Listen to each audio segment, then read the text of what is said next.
Good afternoon, dear ladies and gentlemen, dear colleagues. It's a real pleasure to have you here. My name is Niklas Forgo. I have the pleasure to chair the panel debate in a minute or two. But before doing so, allow me to briefly share some housekeeping with you about the organizational details of today. So we are going to have this panel debate now. This is streamed in the sense of that this camera here takes an image of us speaking here. It's streamed live on YouTube, and we plan to store this on YouTube to let it be available for everyone, which means that if you want to contribute to the debate, we will not film you, but we will record your voice, provided that you want to raise your voice. And in order to do so, please wait for the microphone. We have 2 microphones for that purpose. If you don't have a microphone, nobody will hear you, which is a pity. Okay, now I see that we also have sound here. That's good. And then that's the first point. The second point is we are going to split up into 3 groups then after the panel debate. We will very briefly introduce the content of the 3 groups. Those will not be recorded and not be streamed. And also the summary that we will have at the end all together here will not be recorded and not be streamed. So if you want to share something with the audience on site only, this would be your opportunity then. Apart from this second important point, the very reason why one is doing something like this is that we want to gain knowledge and that we want to profit also in our approaches to different issues that we are going to talk about, which means that this should be as interactive as possible. I also do not plan to have this here now in the sense of that every one of us has a point to make and then 2 or 3 people are asking questions and then that's it. It will be as interactive as possible. So whenever you think that you want to intervene, please do so. And please make up your mind very briefly already now, perhaps, about what would be the workshop you really want to go to at the end of the panel. And that's the reason why I asked the 3 people organizing the workshops to very briefly introduce the 3 workshops right now. Let me just state that all 3 workshops are strongly affiliated with research projects we are involved in at the department, and they will speak for themselves insofar. So Katharina, please, perhaps you start. Yeah, so as you can tell, for BBMRI Austria, which is one of the projects our department is involved in, we will be covering secondary use of data under the European health data space. We will tie that in with biobanking, broad consent, and also cover mainly the Austrian perspective on these matters. We also have a guest co-moderator, which is Professor Helmut Haslacher from the Medical University of Vienna, who will guide us through on that discussion. Okay, so that's the BBMI workshop. Then, Michael? Thank you. The second one will be from CD Labor. This is an interdisciplinary research project from Vienna, which brings together medicine, IT, and law. And we will be doing a workshop about the secondary use of health data through the EHDS, in particular in university hospitals. So from a data holder and a data user perspective, the workshop will be held together with one of the IT medicians from the Medical University of Vienna, Philipp Seeberg, who will be doing this with us. Thank you. Thank you, Michael. And then it's Anna, I think, right? Is it? So it's okay, Gunther. Okay. Welcome, everyone. My name is Günther Schreier. I'm with the AIT Austrian Institute of Technology, and together with my colleague Karl Greiner, we have the pleasure to moderate the workshop on data altruism, based on the example of the Austrian health data donation space. The Austrian health data donation space will be a major outcome of the SmartFox project that some of you very well know and are part of it, and we will have this workshop over there. Imagine you would be either a patient and would like to donate your data, or you'd be a researcher who would receive those data. That will be the topic of the workshop. SmartFox. Wonderful, wonderful. Thank you very much. Thank you. So please stay with us also after the panel. I think it's worth staying in all 3 cases. And if you think that The two others are equally interesting. No worries, there will be a plenary session right after the workshops with a wrap-up of all the three different aspects to bring together here again. Okay, so that's the housekeeping. Now about the content of this panel here. Let me, before introducing the panelists, just open the discussion with, I think it's a quote from Franz Grillparzer, if I'm not mistaken, saying something like, Österreich ist die kleine Welt, wo die Große ihre Probe hält, or similar. So Austria is somehow the small place where everybody tries out what could work or could not work.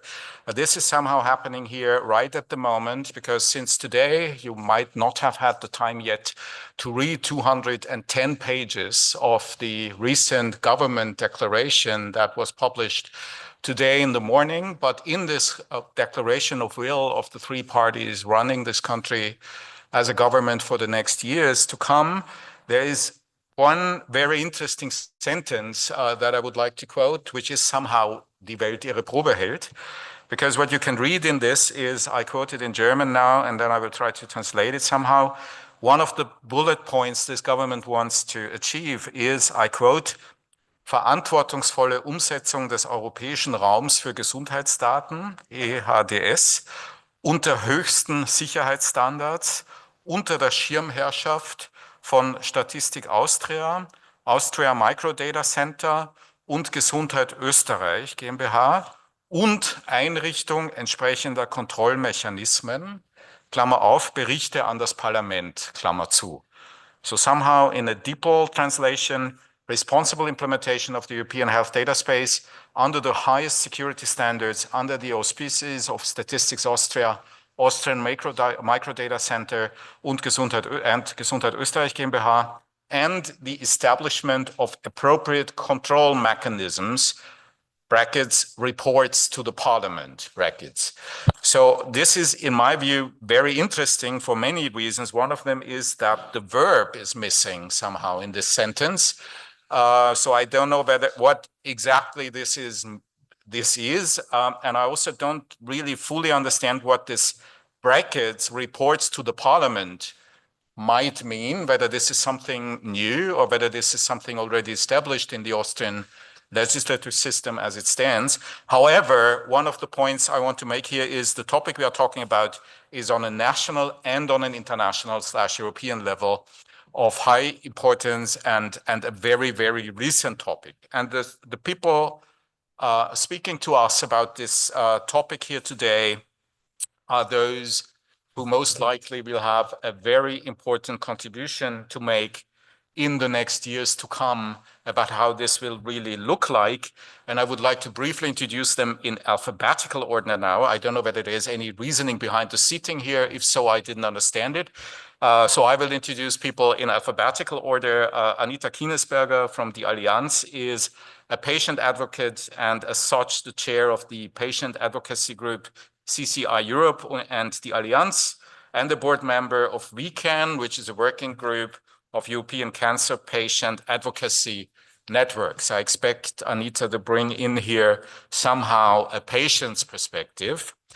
Then we have Professor Dr. Herwig Ostermann, who is a key player in one of the institutions explicitly named in this government declaration. He is director of the Austrian National Public Health Institute and also professor at the Department for Public Health at the university, at the UMI Tirol, which is a university in Tirol, and has quite some in-depth knowledge from a practical and an academic perspective, internationally and nationally, in different advisory roles, etc., on digitalization in the health system. Then we have Professor Dr. Katharina Paul. Katharina is Assistant Professor of Digital Health Governance at the Department of Political Science and the research platform DGA at the University of Vienna, and inter alia an award that she won was the Start Prize by the FEF, which is for the non-academics in the room, probably the most prestigious academic reward one can achieve in Austria. And has a long track record and a very much in detail going expertise in public health policy, in particular vaccination policy and data politics. And last not least, we have Magister Patrick Rastovic, who is a lawyer by training, as I remember, because I had the privilege to be one of his teachers, I think, somehow. I'm sorry for this. I was young and needed the money.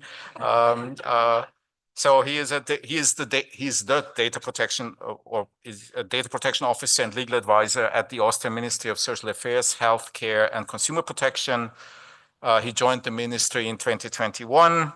Was involved then in the taking care of the COVID-19 crisis, and is now in the Department for Legal Affairs and Digitalization and Innovation in Healthcare, focusing inter alia on data protection, telemedicine, implementation of the EHDS in Austria. So he is the guy to ask if you want to know how this will look like, or could look like, or most likely will look like when it comes to Austria, to this republic here.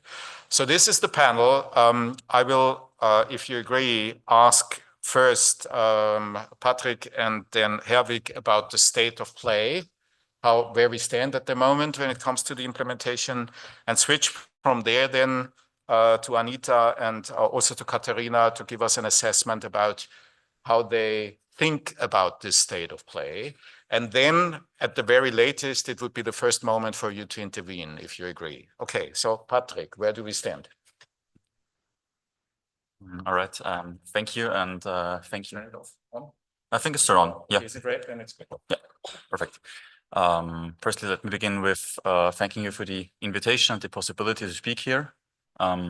It's a real pleasure after working in the Council Working Party for Public Health for over 2.5 years now on this file, and now beginning to get into shape and to step into reality.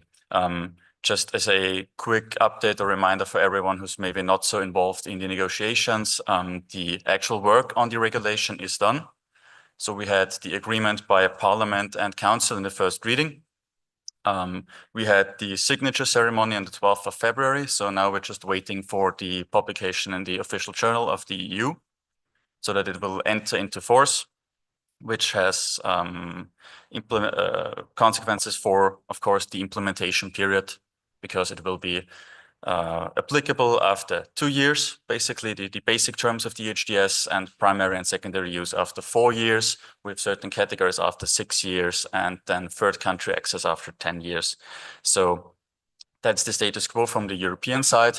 On the Austrian side, of course, we're not just waiting on publishing in the official journal. We're also already in preparatory work on basically based on the Act of Federal Target-Based Governance for Health. With a long word in German, it's maybe more familiar, Gesundheitszielsteuerungsgesetz, which has a platform for the secondary use of data in the healthcare sector. So Gesundheitsdatenauswerteplattform, which is a parallel project to EHDS, but which will have implications on like a first test on how to provide data, how to access data, how to make it available.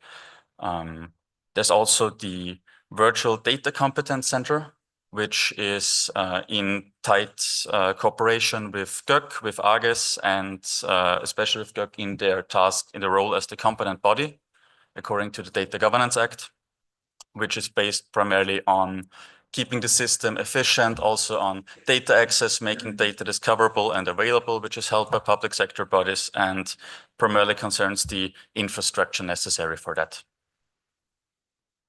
Thank you. Well, thank you. Thank you also for the invitation from my side, and thank you also, Patrick, for outlining a little bit the state of play on the European level. I mean, basically, and I think many of us were very, how should I put it, very focused this morning on the new governmental program, whether also with regard whether there is anything in there with regard to the European health data space. I think one thing Nicolas, you did not mention, actually, the European health data space was negotiated not amongst the public health or healthcare people, so to say, but it is located in the digitization section. This absolutely outlines the fact that it is not only healthcare that is involved there, but it is an area of policy that bridges the domain of health policy, obviously, the domain of data production and data protection. And of course, it goes deeper into science and also into the way how we organize not only societies, but how we make access available to data and all of that. So the basic work is, as Patrick said, it on the European level is done.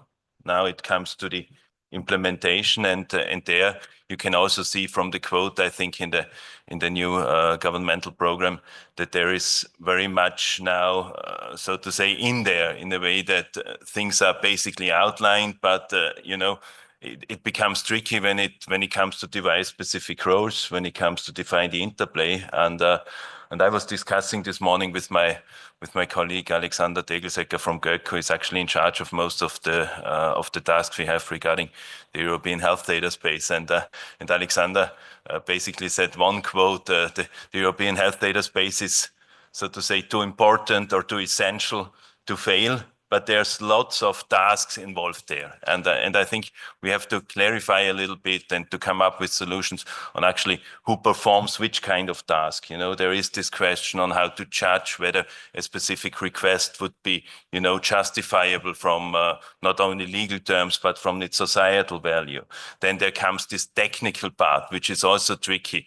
I mean, this is something we've been, working on together with the Ministry of Health for quite a long time for the Austrian case, and I very much like the Grillparzer quote. I mean, we also do have very, very fragmented data in the Austrian scene. So the European health data space also means that we bring together these various different data silos we currently have, for instance, in the sickness fund, but also on the governmental area where data is collected at various points. And to some extent, even this data is not currently, the legislation does not enable this data to be linked, but the European health data space obviously demands that. And then I think when it comes to the interplay, there's also a third part where many countries are actually struggling, and this is this whole, so to say, layout in terms of various agencies and how these agencies actually interplay. Some countries on the European level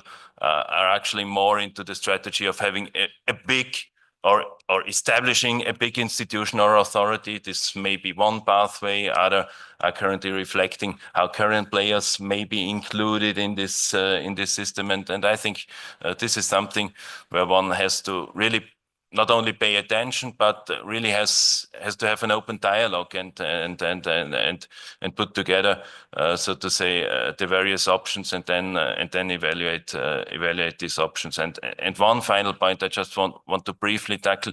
I think we also have we have to keep in mind accessibility to secondary use of data. I mean, obviously, this involves loads of effort on a governmental level, and one's effort is so to say, is produced on a governmental level at times of tight financial schemes and budgets. Also, the question might arise actually, what kind of amount of money you have to pay for these services and access to data, and I think this is something we definitely have to keep in mind.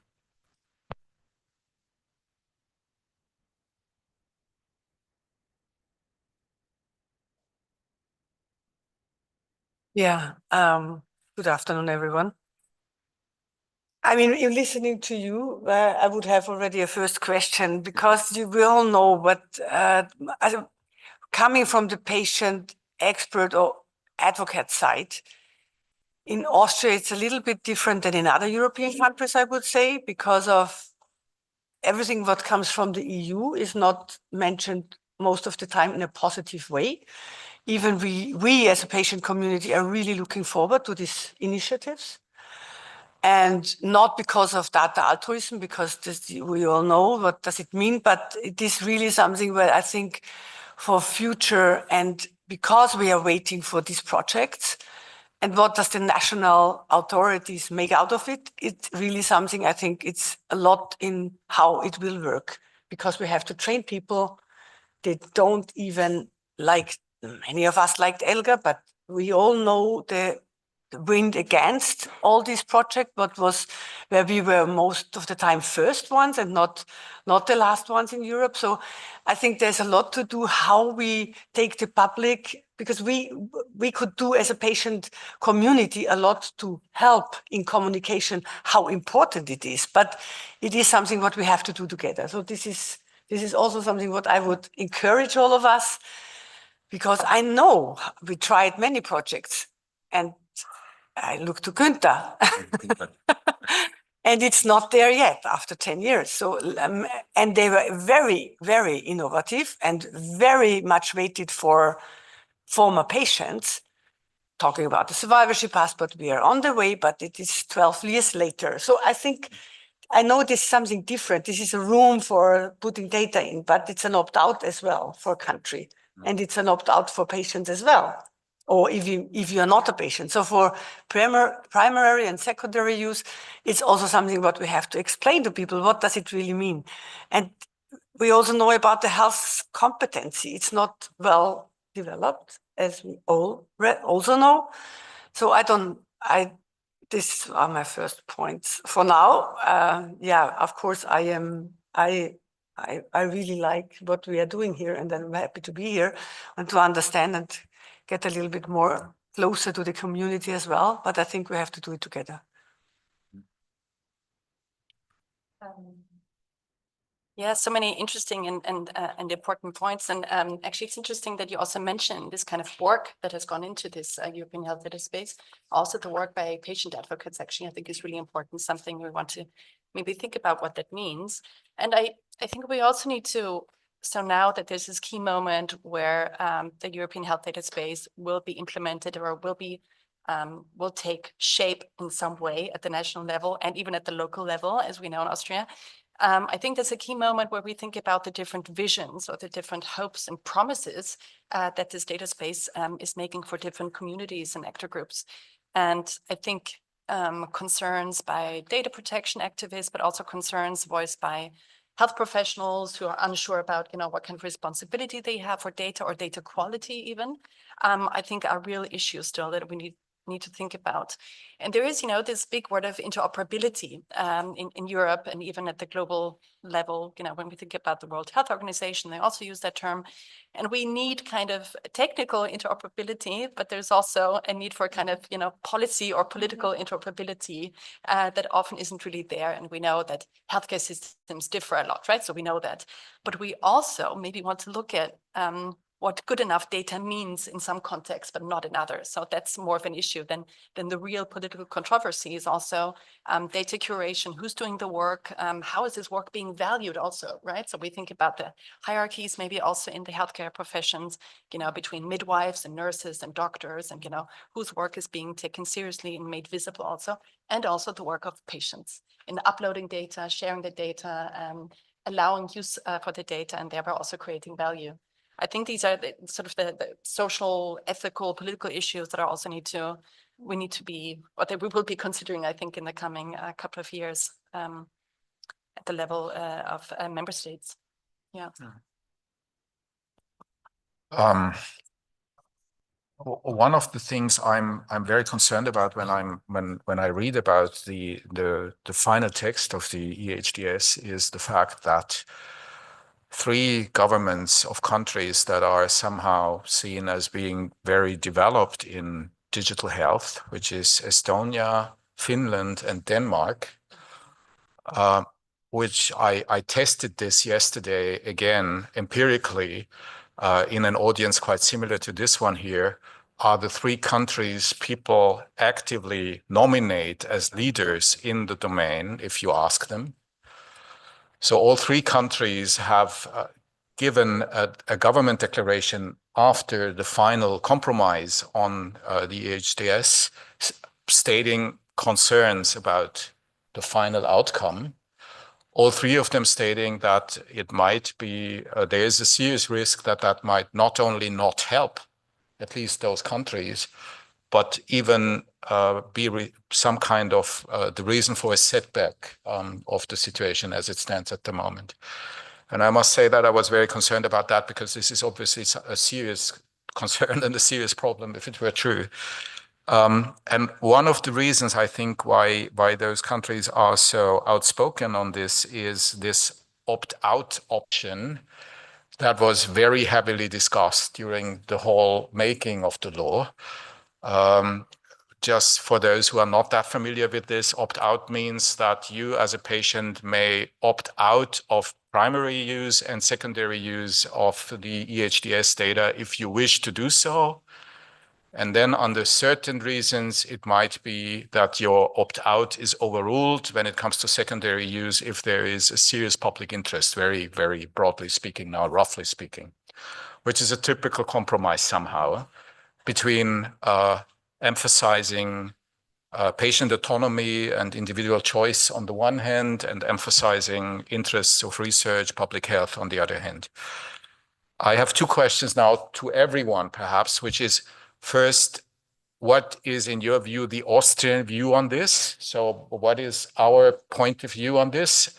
And second, do you see this compromise as it was achieved as a success? Or would you agree with those countries that I mentioned who see this as one of the main reasons why the whole thing might not develop in the sense we want it to develop? Should we keep the order again in this? Yeah. Okay, Patrick. Okay, so then I will give the ministry's perspective on this.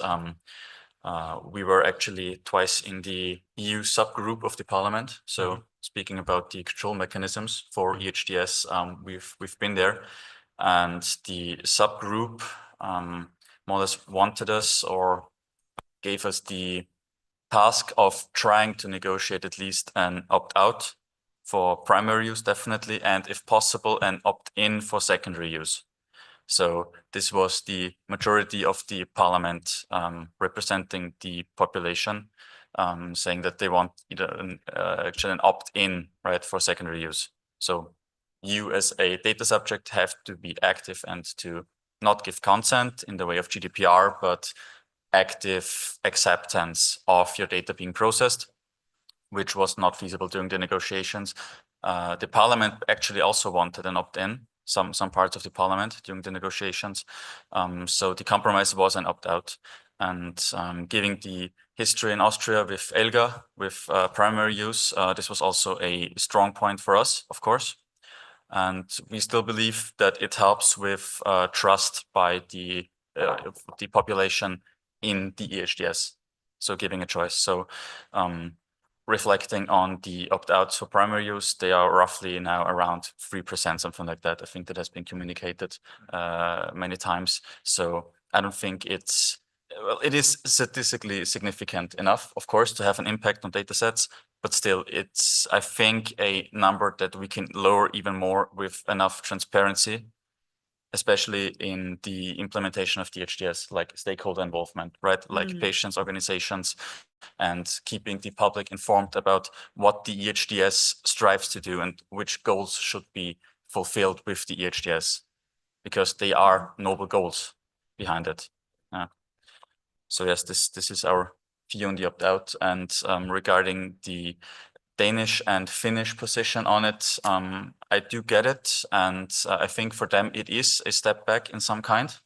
But then again, European regulation, if it has to be feasible for all countries, I think has to find a median on the whole European level. So, yeah.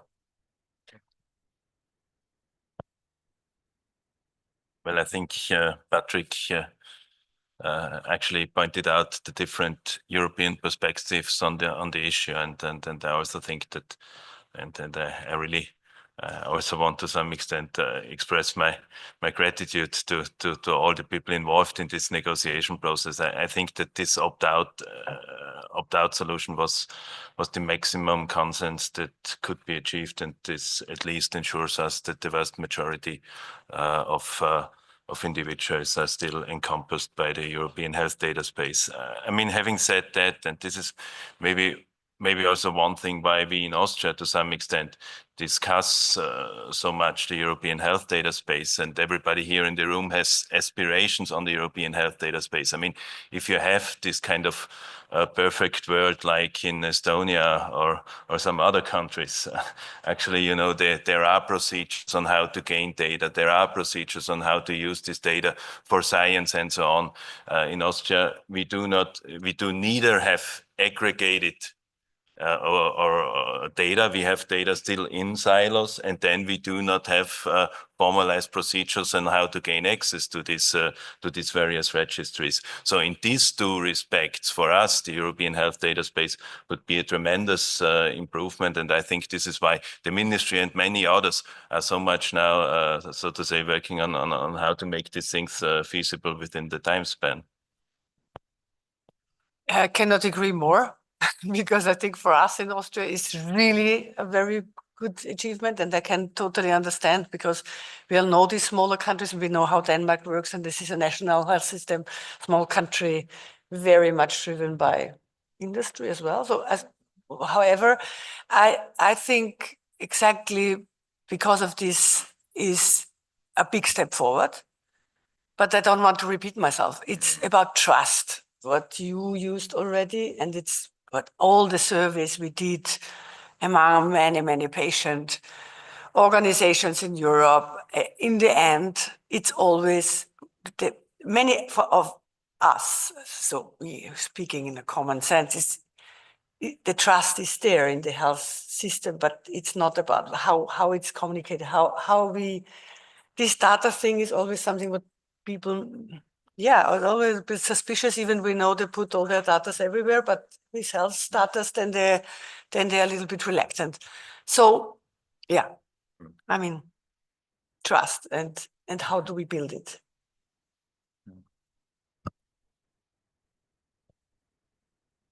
Yes. So, I mean, typically these European initiatives come with the assumption that there isn't one size fits all model, right? And that's also true for the European health data space. So the question is, I guess, from you, Nicola, sort of what makes Austria specific, or what are the challenges here? I feel maybe one of the issues is, and we see this in ELGA, in electronic patient records, is sort of a hesitancy, a kind of data hesitancy, right? So it's not always in opposition with decision makers or health professionals, but there's a hesitancy. There's maybe also different imaginations of what a data space even is, or what data is, or what good data is, or what bad data could be.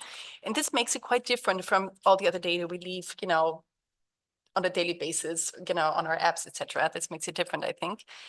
So these different imaginations of people, I think we haven't really looked at these also in social sciences. I think there's a need to do that.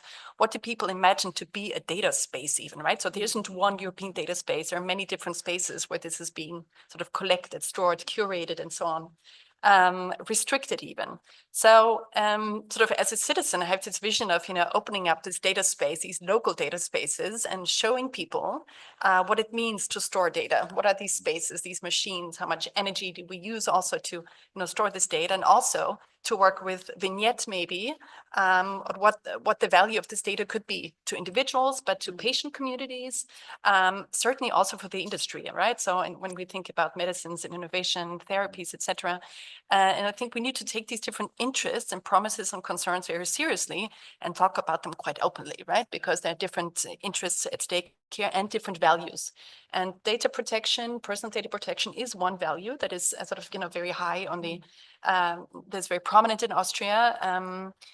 And I think it's one of the reasons why, maybe go back to the Austrian context, I think what we see with digitalization also in other domains is it sort of takes the shape of sort of muddling through, or in German, durchwursteln, right? So we don't really agree on what this is, digitalization, but we just try different things and see what happens. We build different infrastructures sort of in increments. ELGA, the electronic vaccination pass, and, you know, the parent-child health pass, Eltern-Kind pass, is also being digitalized. So we look at the different infrastructures, and then some connections are built, and then there are disconnections happening as well. And I think we want to make sure this doesn't happen so much with this new initiative. And also there's a question of how do these things even connect with the European health data space, actually is another question I would have. But one thing's for sure, that because of all these concerns and anxieties also, I think that the sort of the data governing bodies, also in Austria, this being the GÖK, then mainly need capacities and resources to really do these campaigns when this sort of data space is being created, and to build trust, yes, but also to be transparent about what we're doing and what the value could be for different groups. I mean, that's just the thing that came to my mind. Actually, not quite sure whether you remember the Austrian press statements on the European health data space.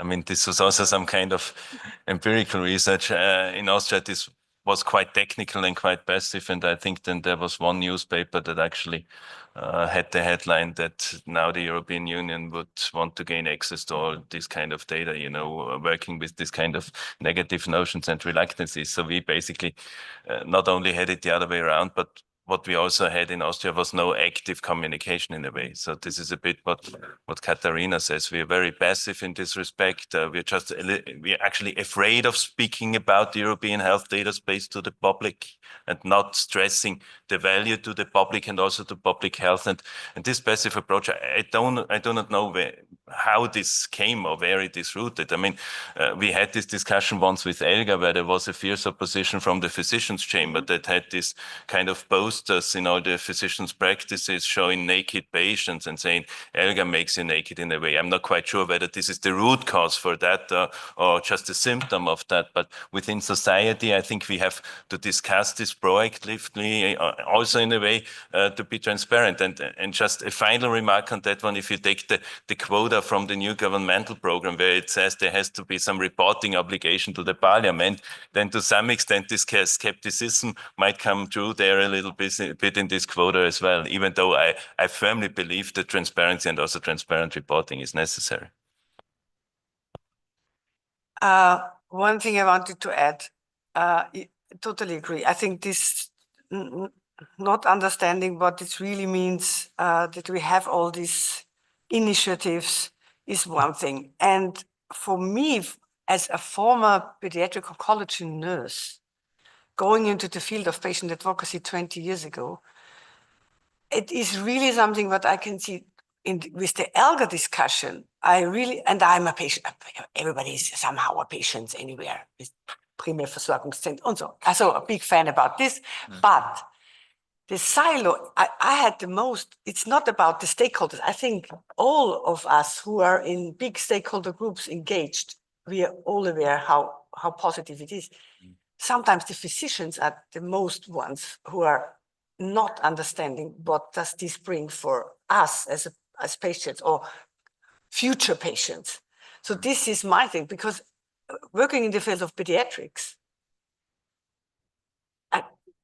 this is a very good example. So being in a silo, the data is mine, not sharing. So it starts already, it's becoming better with a new generation, I have to say. So the 20 years younger people, then I can see now the difference, how, and it's not because the whole society is changing and we share everything. It's also understanding the collaboration in sharing data. It's the most important thing where we can get really a big step forward in all the drug. Yeah.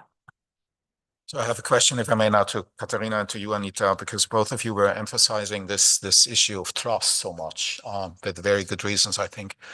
Because one of my personal learnings of the COVID crisis was, and also of the general political situation we are in at the moment, was that we are facing a growing part of our societies that simply do not trust public institutions, period. No matter whether they advocate for vaccinations or whether they advocate for secondary use of health data.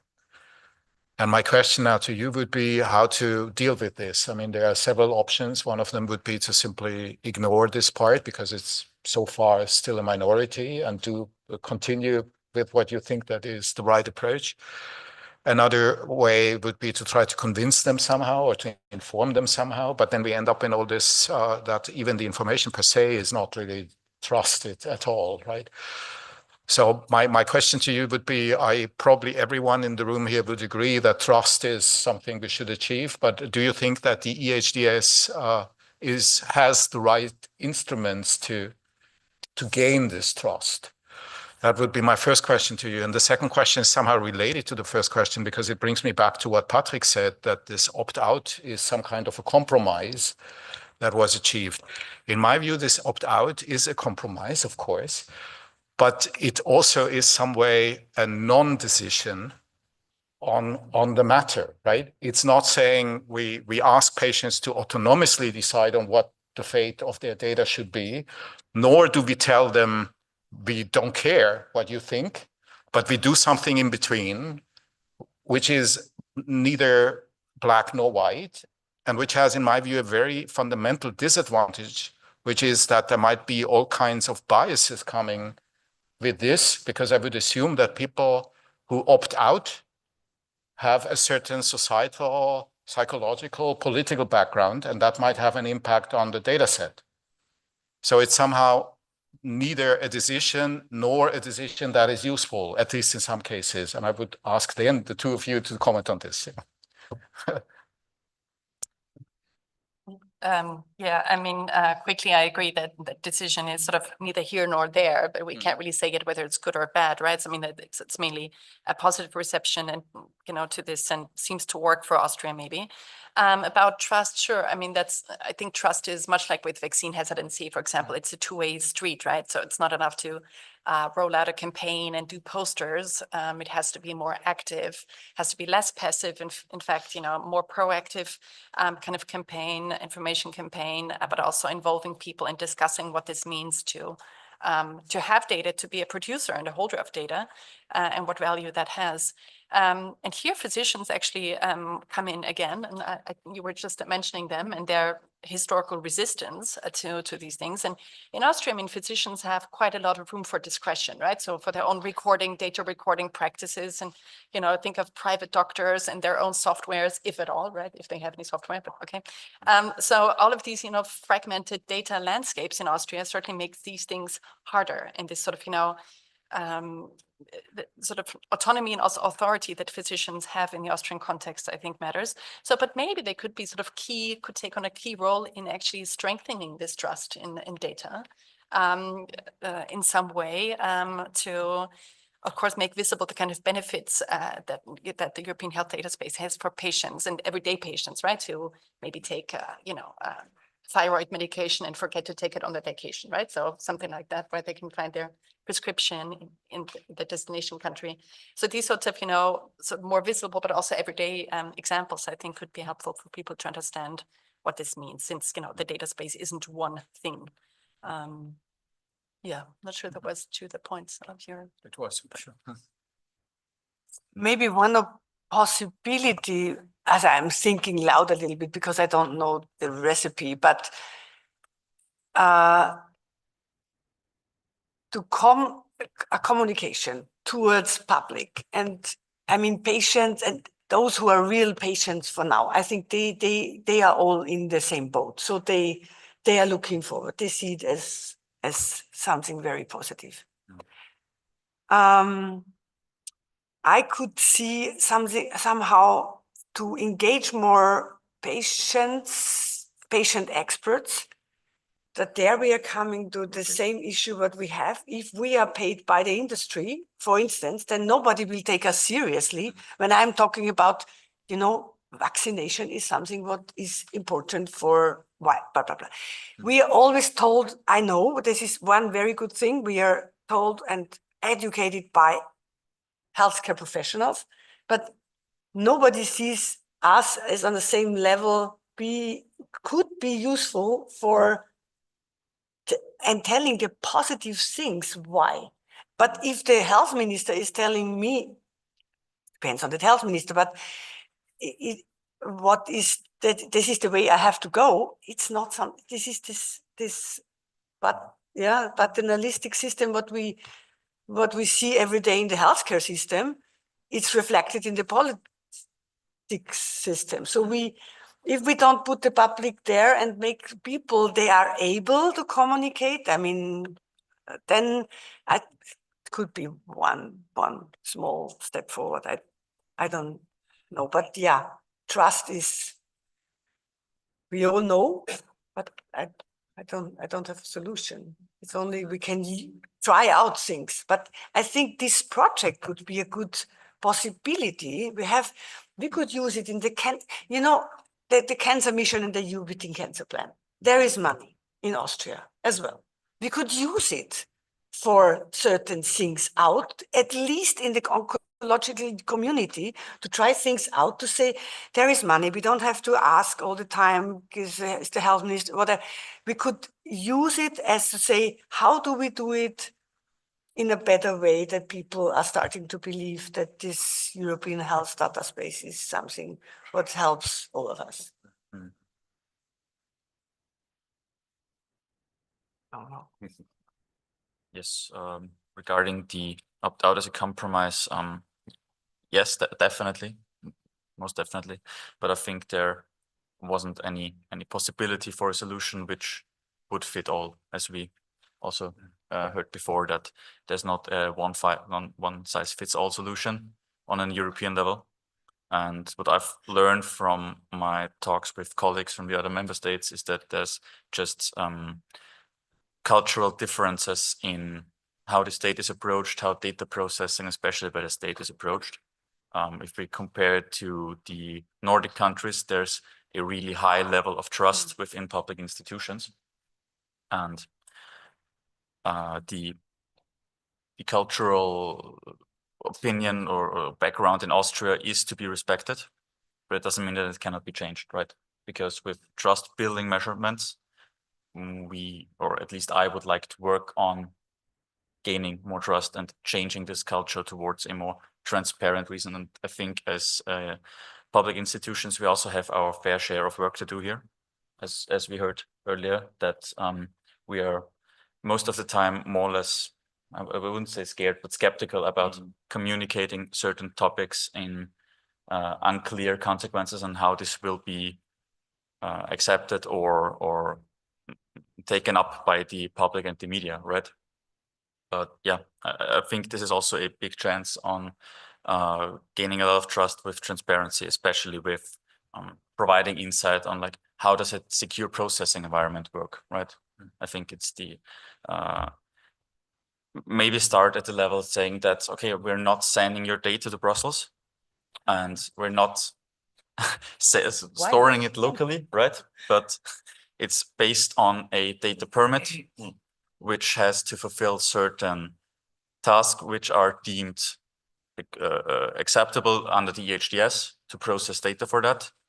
And this data processing may only happen in a secure processing environment, so the data doesn't leave and the re-identification of people is not possible because there's no direct identification allowed in the EHDS in the secure processing environment. Only pseudonymized data, which also have to be justified, because otherwise it will only be anonymized data, right?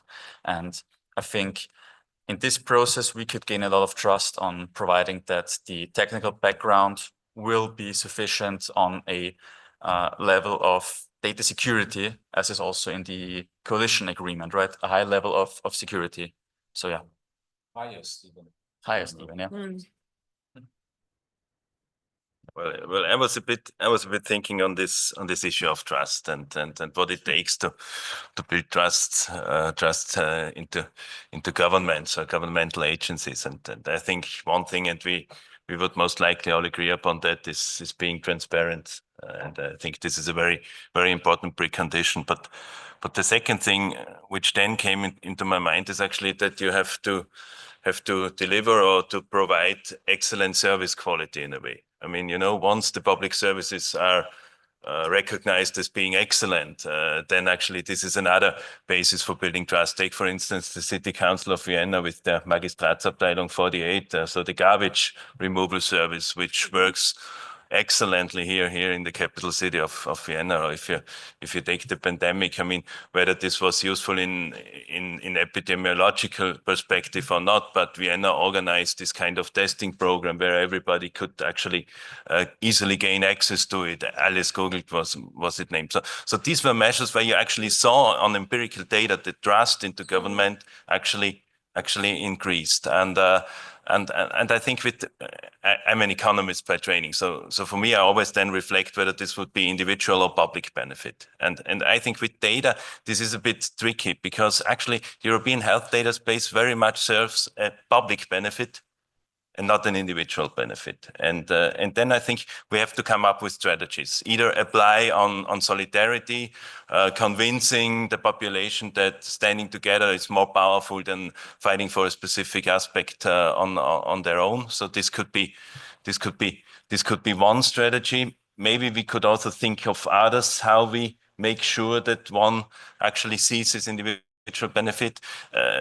Rare diseases might benefit there, or in particular, if you suffer from a disease where research is still needed, and then apply again on the solidarity issue. But if you're not convinced that actually a society has to be based on the value of solidarity and mutuality, altruism, and all of that, I think it's quite tricky actually to make a big case for the common use of data.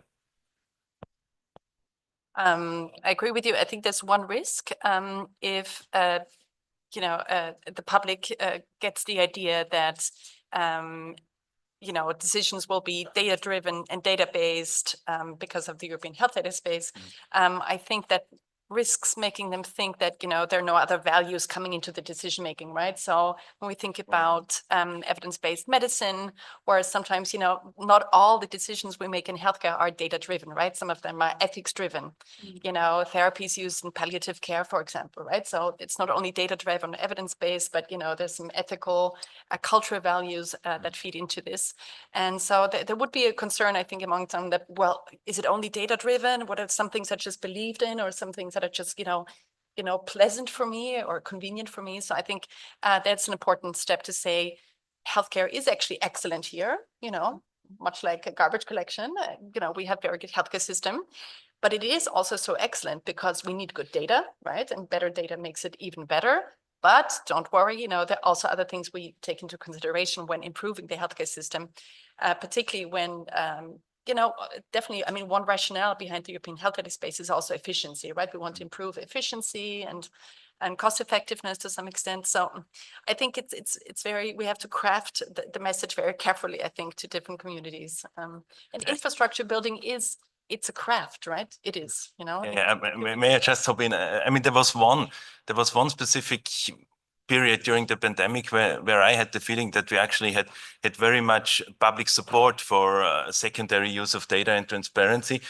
This was at that time, when we felt once we were possible to identify where the clusters of the pandemic emerge and we could actually manage them in a more successful way, actually the common lockdowns could actually, pass by, and we could target the pandemic with specific measures. And this was, I think, perceived as a public good in a way, because once, this lockdown, these measures would be dissolved, everybody would benefit. And I think somehow we have to think on how we make the case also for the public good of data use.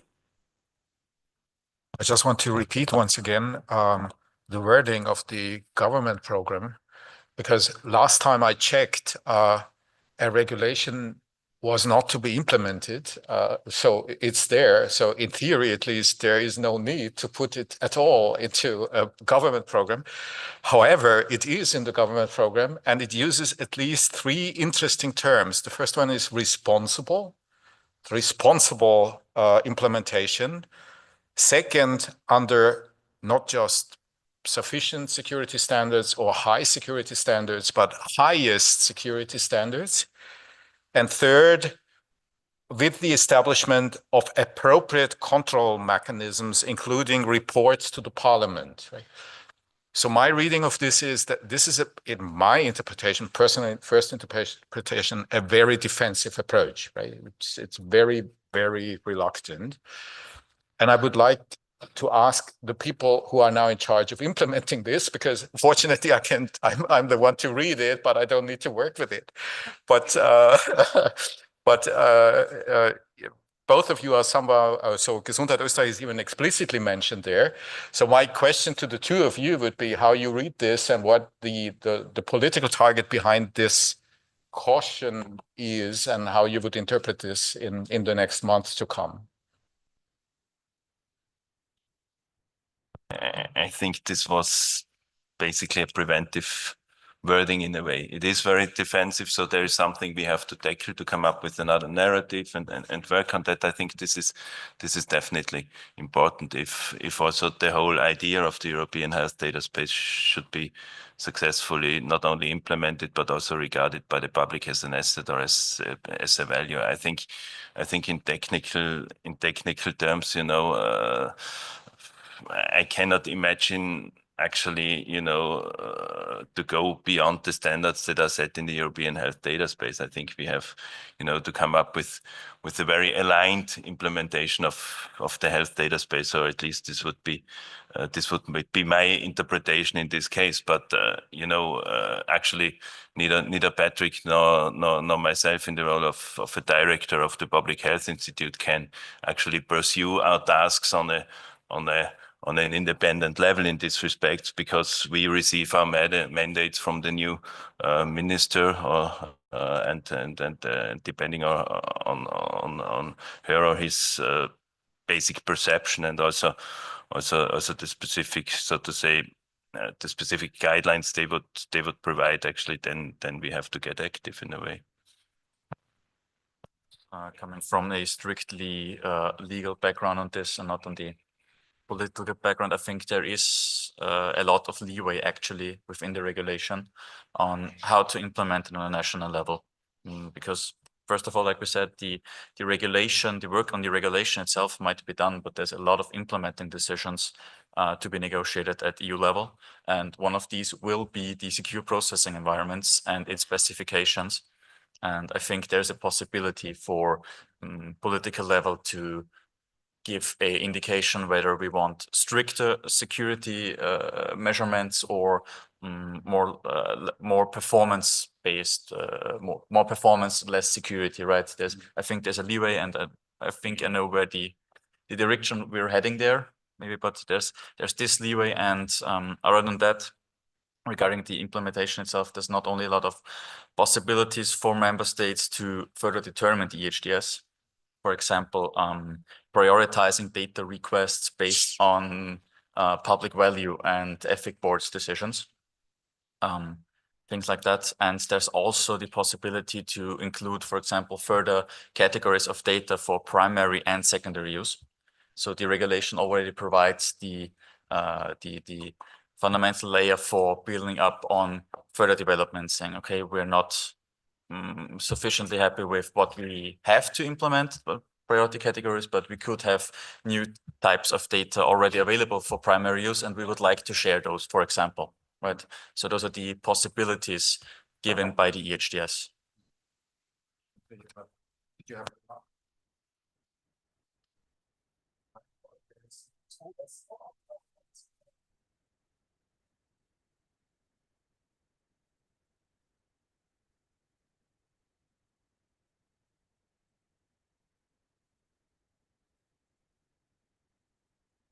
AIT again. So I was wondering if we would go for the opt-in, we don't need an EHDS because opt-in is already there. We can ask patients to do whatever they agree on the data. But I was also very puzzled by the phrasing here. Beyond that, this is very defensive, and so it sounds like there's a threat coming to Austria.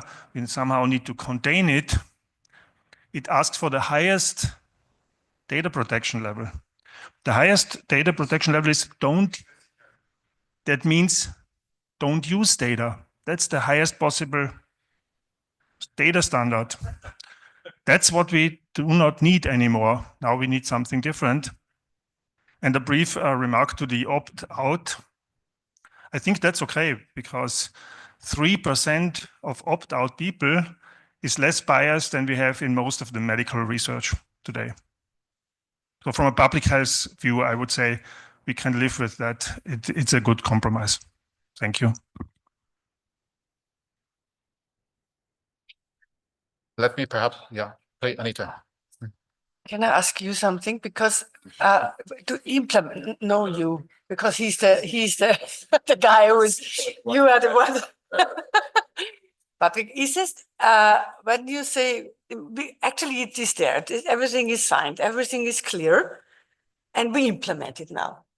But do you have to wait for the new government? I mean, I really, for me as a normal person coming from, yeah, so do we have to wait for that? I mean, we can go forward. Everything is there. Why? When I'm listening to you and what is in there, then, I mean, we can ignore it more or less. Don't stream it, but whatever, they will not look at it. Anyway, so nevertheless, why do wait? It's. May I ask a perhaps more provocative question on this, and then Patrick, the four of you will need to answer, which is the year you would expect me, if I went to a doctor in France, because I'm there for vacation and I have an acute health problem, when will I be in the position that the doctor in France will have access to my health data? That will be, which year would you expect this to happen? For me, being an Austrian citizen in the Austrian health service. So regarding the second question, I think at least in theory, it's easy to answer that 2029.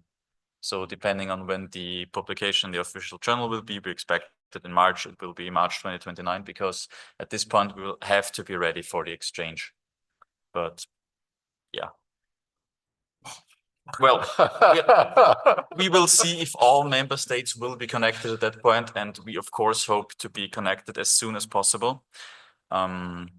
I think this already has been talked about as well, that the e-prescription, e-dispensation services are ready on a technical level, they are ready to implement. We're just waiting on the legal grounds for it in national law, because there's no EHDS currently, which would provide sufficient legal basis, right? And regarding the first question, well, for the parliamentary process, the ministry may only provide a draft of a law coming from the minister, which is in itself, of course, a political decision on how to draft this law and how to provide it to the parliament. But it's then again, of course, up to the parliament to decide on whether or not to further amend it or to accept it or to decline it.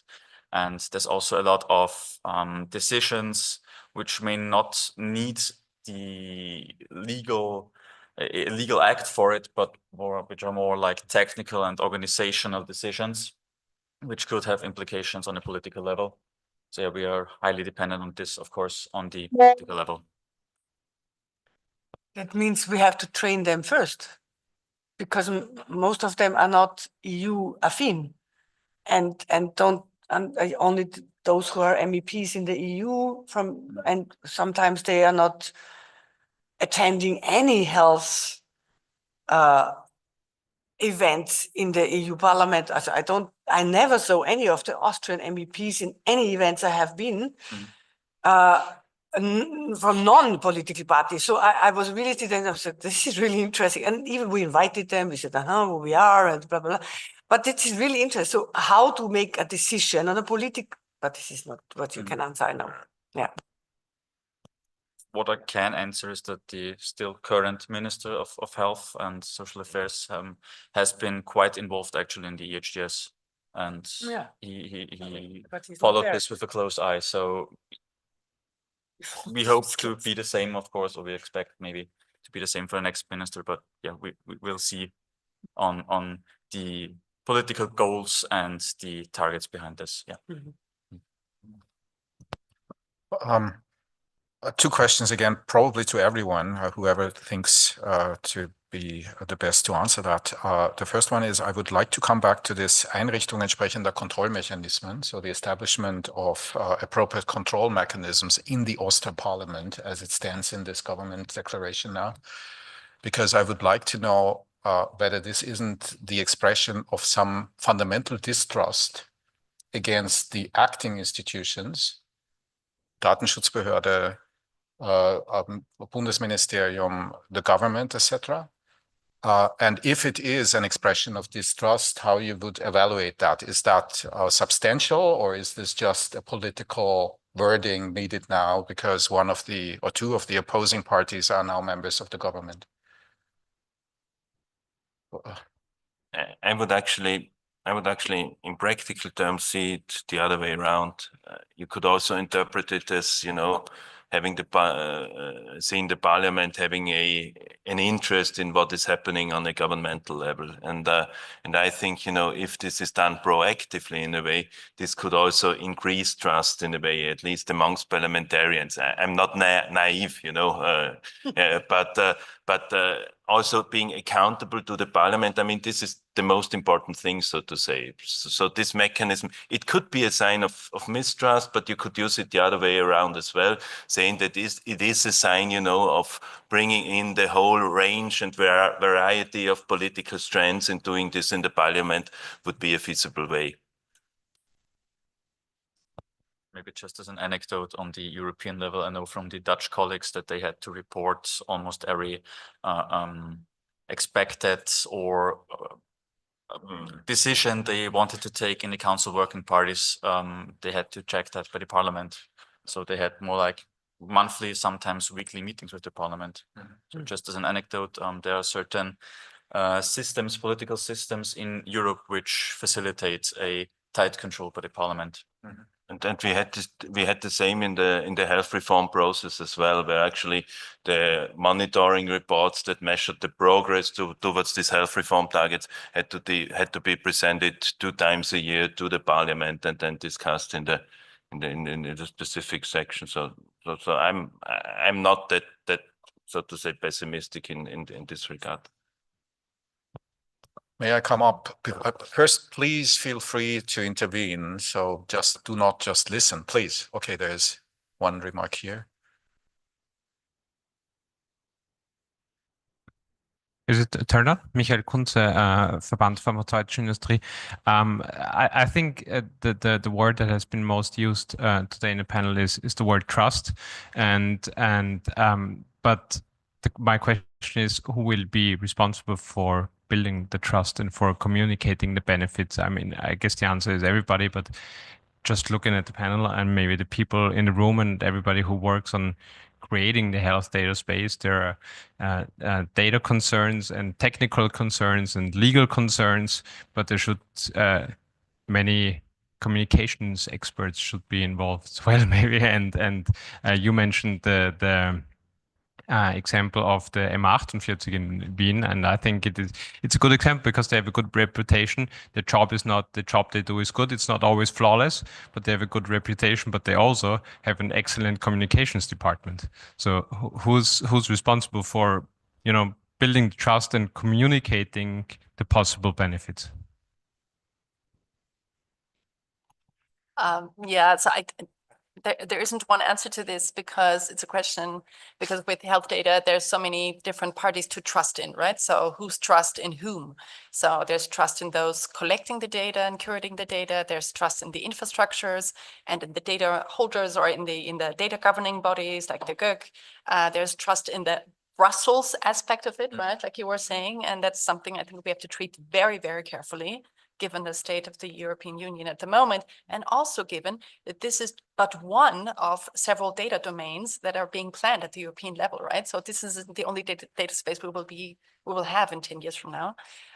So different trust parties and different, so there isn't one communications department that can solve this issue, I think. And it is, in fact, a representative, as Herwig Ostermann was saying, of, I think, you know, a maybe more general trend or general, I think, concern that I have as a social scientist and also as a citizen, of people trusting in political governance, in coordination, and certainly in research. So that's one of the other parties, right? So when with secondary use that we wanted to speak about today, there's also the issue of trust in science and what scientists and researchers will do with our data.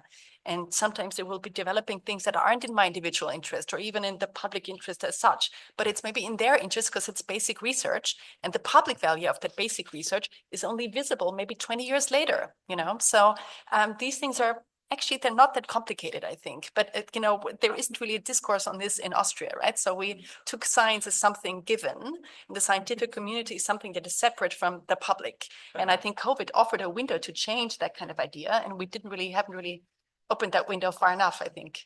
Yeah, sorry, that was a long answer. One example we had in cancer related, but there was a Vorsorgetag, so last week or 2 weeks ago. And they were talking about HPV vaccination. And the room was full and all the experts are in the panel and so on. And and then I thought, it's really interesting because the panel was, they're not old, but they were old. More, yeah, old oncology, whatever. And then they did one very good thing. They invited a 18 years young hobby moderator, and she was asking questions to all of them.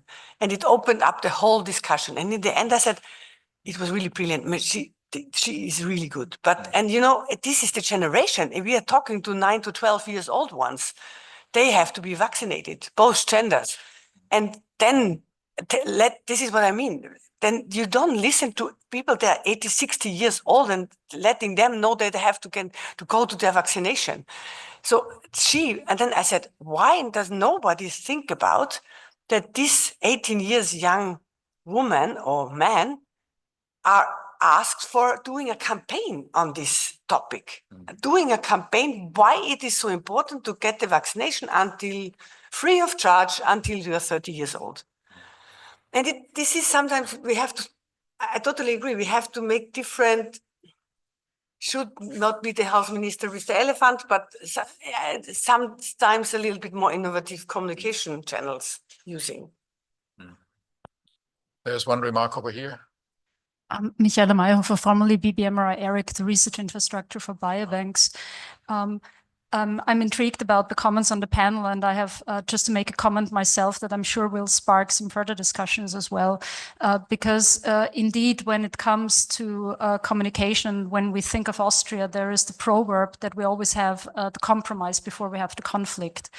I think that the positive way of how to look at the governmental, the building of coming finally to the government again has shown that there is hope for us. We had a lot of process before we came to some sort of compromise. And what you're referring to is nothing less than a culture change and a generational change.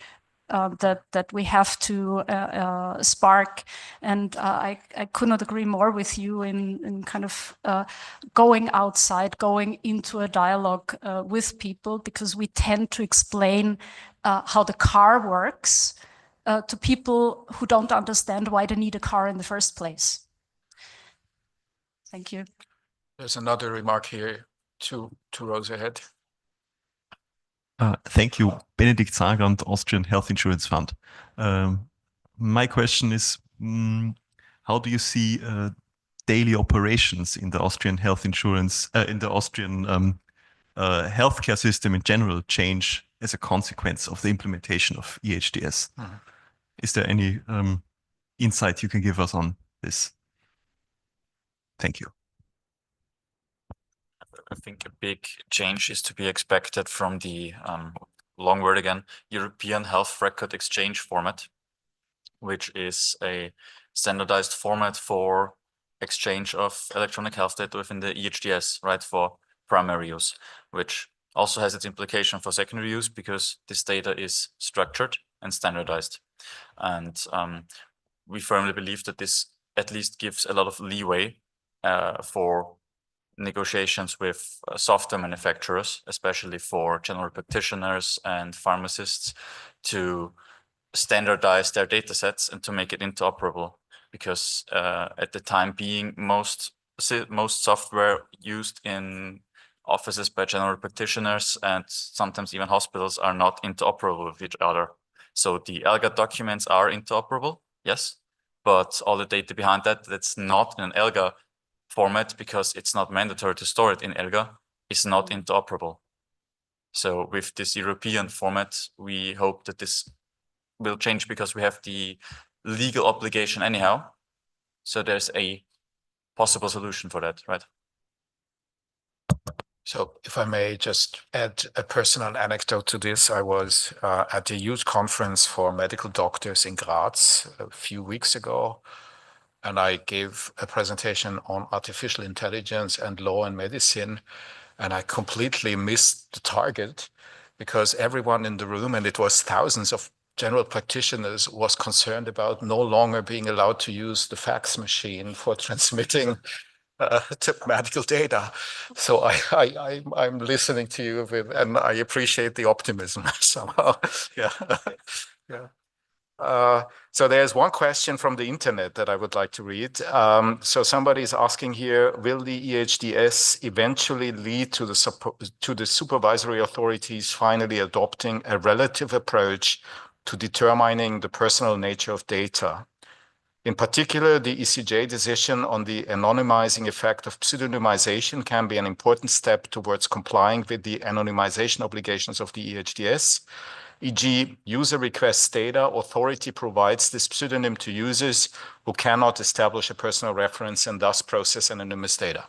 So long story short, are we going to expect that something in the interplay between anonymity, pseudonymity, and personal data is going to be sufficiently clarified by the EHDS? Probably this is for you, Patrick, right? I'm not so sure about that because me neither. the EHDS makes reference to the GDPR a lot, but does not alter it in any way. So any traditional evolvements on and interpretation of the GDPR are also relevant for the EHDS, which then again has implications on, like we said, the pseudonymization of data and providing data access. Okay, so not too much room for optimism here either. Any more interventions from the audience? Yes, there's one remark over here.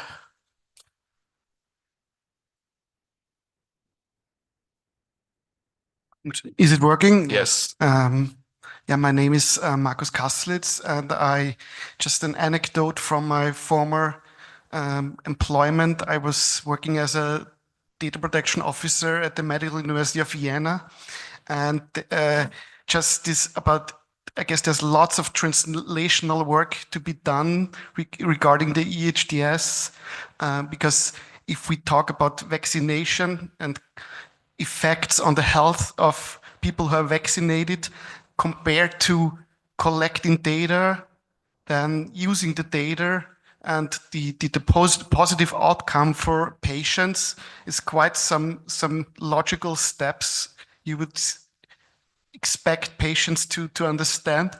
And one maybe a stupid anecdote from my work back then was that a medical professor was issuing a book on his oncological cases, and he was asking for pictures of patients, and I was drafting the informed consent on that, and nobody was interested. But then during a clinical trial, almost all patients that had a tumor in the face were cured, and then everyone was not even asking.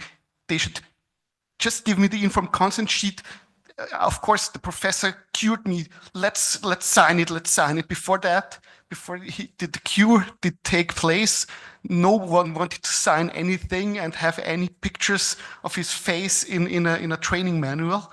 And so I guess one has to do some translational work and really go and show people on the individual level that something can change, and not just focus on these data protection issues with the EHDS and the data collection, but on the positive side and the impacts for individual people, which also is going to have an impact on the general audience, seeing that for individuals it was helpful that data was used in a certain way.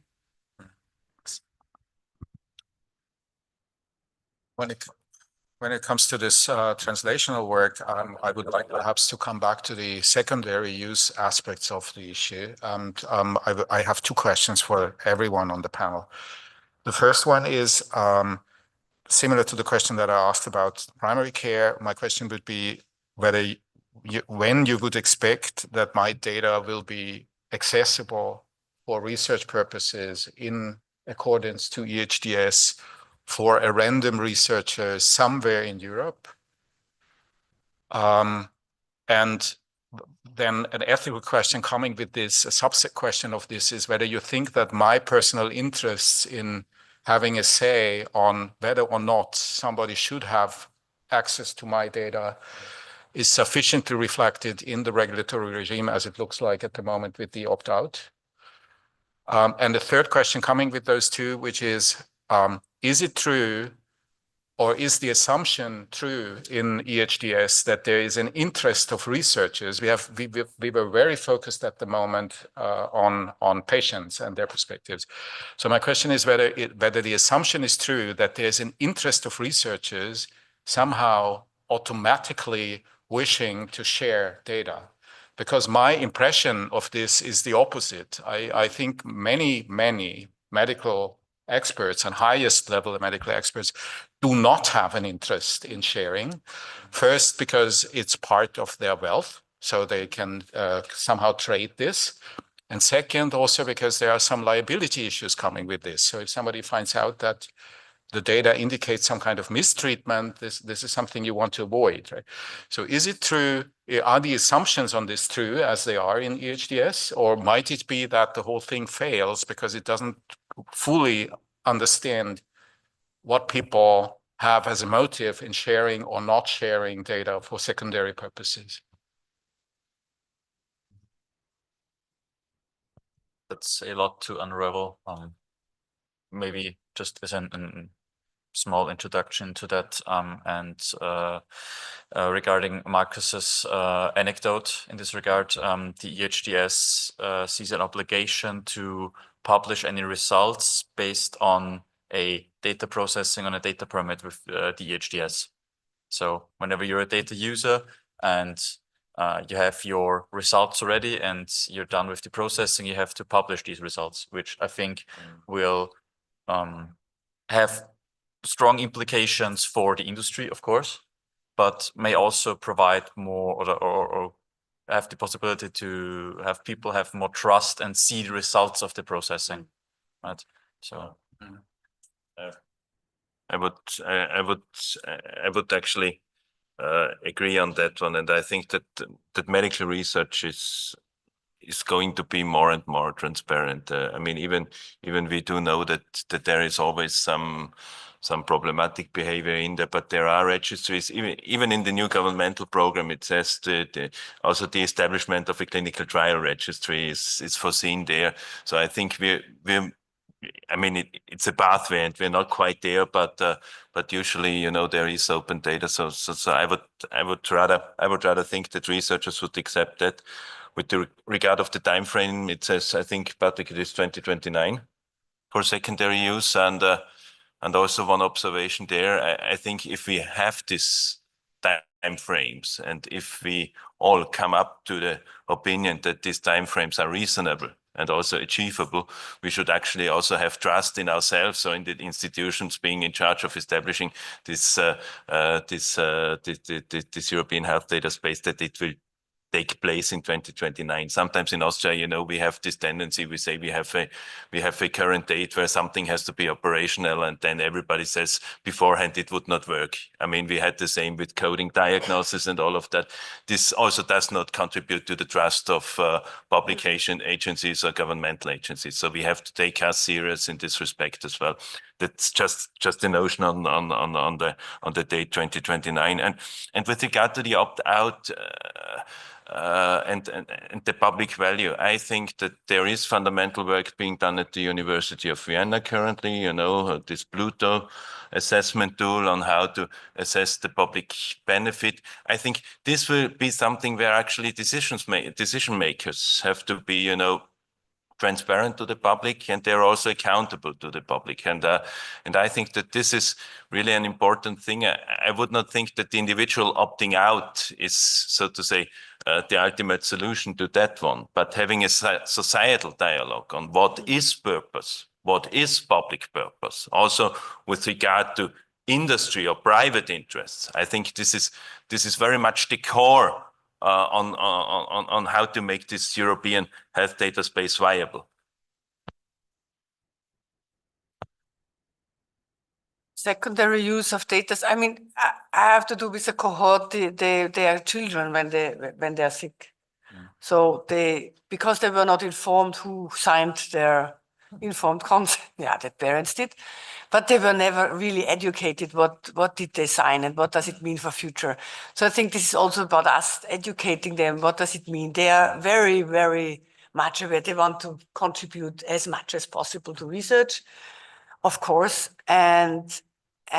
but it has to be clear, and it should not be for the industry. This is also a very huge opinion or a big opinion to say, if we don't know what is used for, so it has to be very clear and transparent with what is done with it. But I think this could be also done by former patients. They are really strong in pushing this forward because they really want to give something back. They were most of them, the rare disease community. I mean, they really want to do everything for this.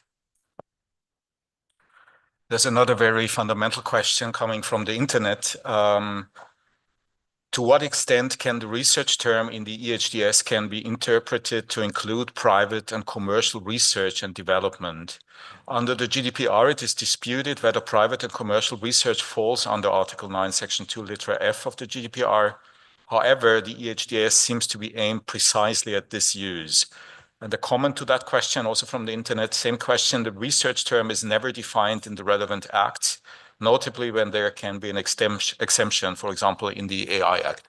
So what is research and what is secondary use for research in the sense of EHDS? Who wants to answer that? Well, if we look at the fundamentals in the Union primary law, right, which was the basis for this legal draft, it's not only the fundamental right to data protection, but it's also the free flow of data. So it is aimed at establishing a market for data processing, as well as is the GDPR, right? So both of these have these thoughts in mind. And I also believe that the legitimate interest would also include the industry and industry research, because I think that's the broader picture. A lot of pharmaceutical research is done by the industry, right? So we can't just neglect this part, but also there's a legitimate interest to the public in maybe prioritizing public good. So this is a delicate balance to strike there, right? Not for rare diseases and for children, drugs. I mean, it depends on how you look at it. I agree but yeah.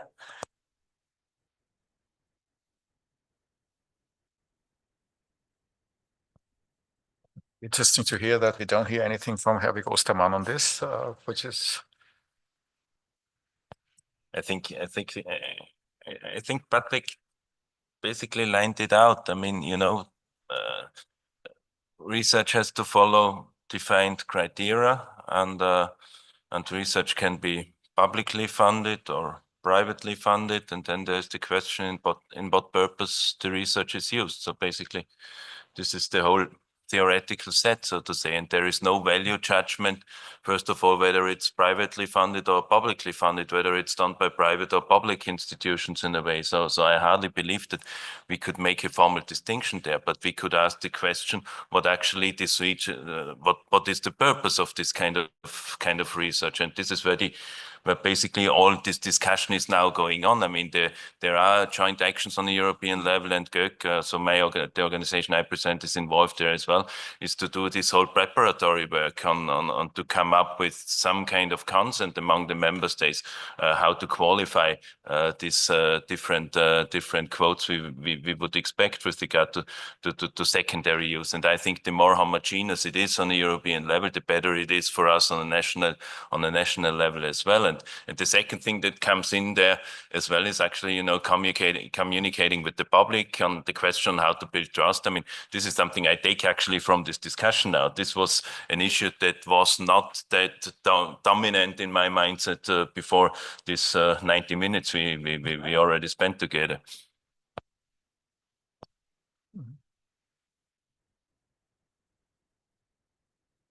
like to follow up on the question on the industry question, and isn't it that in the end the question is more which industry does the research and not whether industry does the research? And isn't it that in Europe we have not been very successful in all types of industries where data usage is key? So I think that the idea behind the EHDS is to ameliorate this situation and to give us better global playing fields for doing that with higher ethical and data protection standards, maybe, but it's not a bad thing, I think. Thanks. Just to reiterate on that part of the industry, I think we shouldn't forget about the fact that the industry is also a huge data holder, which is obliged based on a data permit to provide data to data users, which might as well be in the public interest. And if you combine that with the possibility for member states for an exception of the mandatory opt-out for public use cases, which not only involves public institutions, but also subsidiaries of public institutions, as well as publicly financed research. I think that's a big leverage on these topics. Yeah, but Patrick, I didn't want to open that, but as you are insisting on this now, let me just put a little bit more water into this wine, if I may, because of course the industry is also a data holder, and it's therefore very unfortunate, in my reading at least, that the EHDS is not very clear on the relationship between property rights, in particular intellectual property rights of industry on the one hand and access rights of researchers on the other. The only thing one can read is that there shouldn't be any direct influence on IP. And I foresee a lot of very interesting legal debates lasting for quite some longer than 2029 in how far this or that data is under IP rights and therefore to be restricted. Yeah, and then also there. Okay, so one question here and there, and then I'm closing. Okay. Thank you, Talha. I work at AIT as well, and I'm a paramedic at Red Cross. I wanted to ask a question about EMS in general, like the Rettungsdienst that are not really, that always feel neglected in like also problem, like structures like ELGA, because they don't get full access or even have an access. And we're currently working on a project on that, and noticed there was a recent novel change on Gesundheitstelematikgesetz that allowed or enforced 1450 to gain all data, like the full ELGA-Akte of people, and for EMS only the medication data, even though the EMS is the first point of contact on any patients that are not in hospital or like with doctors. Why is that so? Why are they, I don't know, like always on the second list of priority, even though they have the most primary use, especially thinking of COVID-19, where they were the ones involved with the patients having infections, etc.?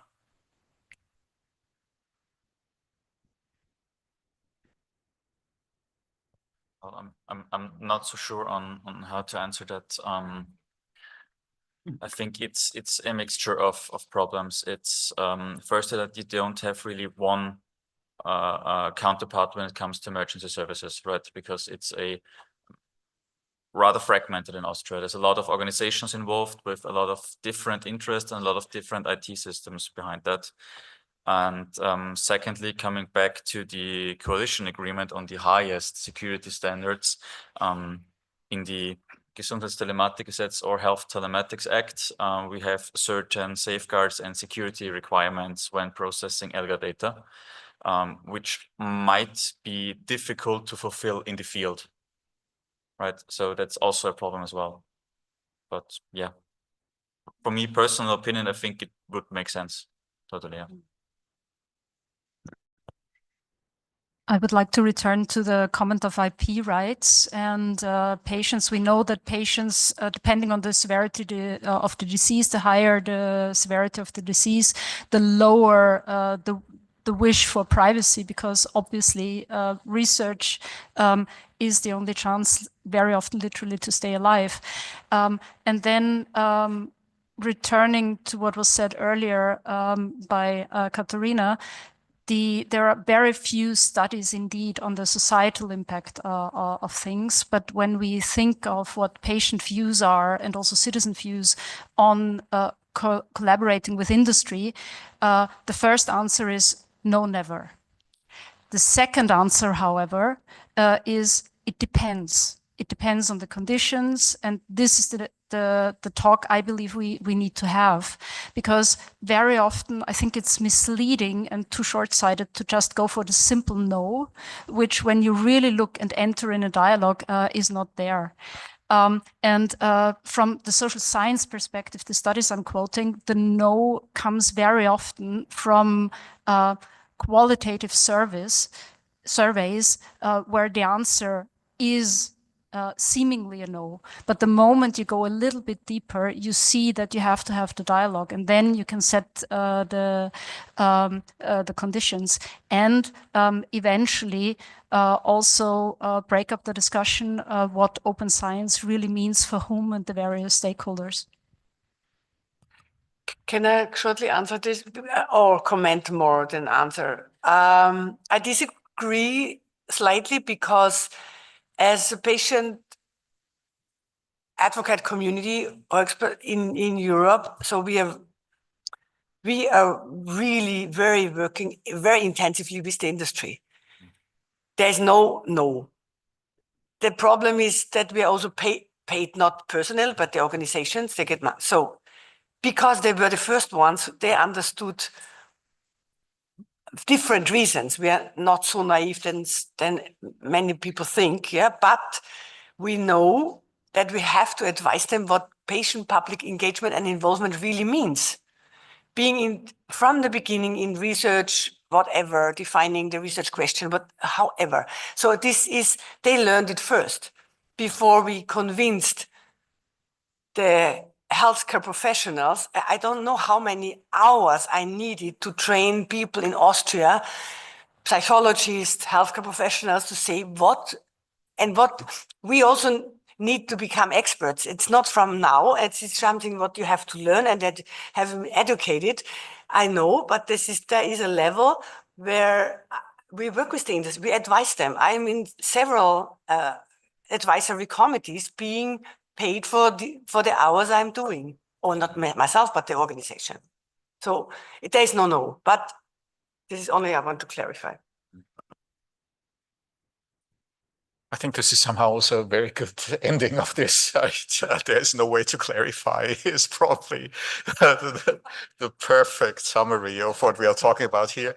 So thank you so much to the panel. I enjoyed this a lot. I hope that you share with me that this was very instructive. So please give the panel a warm hand.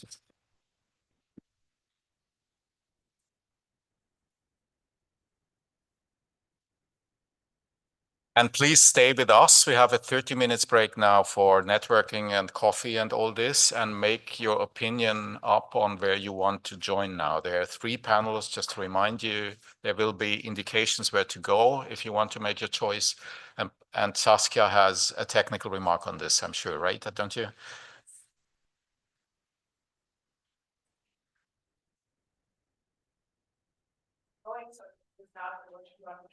But also say already now, wonderful. The DMRI workshop, so the workshop on biobanking and broad consent, is just in the next courtyard, so we will go around the corner here. And the other 2 seminar rooms for the data outputs workshop, smart blocks, and the Inseparable workshop on the EHDS are in this courtyard on the other side, but you will also see us. Thank you very much. So have a nice coffee, stay with us, and have a wonderful afternoon. All the best. Thank you. Bye-bye.